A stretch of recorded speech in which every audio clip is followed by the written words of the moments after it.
Here I have VIVO IQOO Z5X, and today I'm going to show you how to insert SIM card and SD card into this device.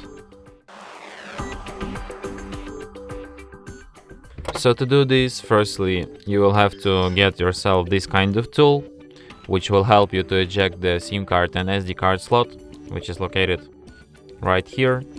You have to put this tool inside this little hole, slightly press it, and slot pops out.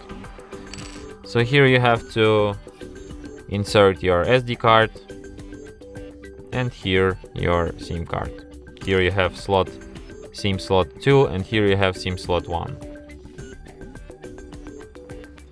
And then just put it back into your device, just like this.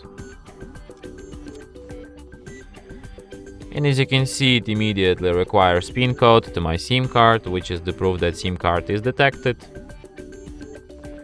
And there's also a notification indicating that SD card found, which is the proof that SD card is also detected. And that's it.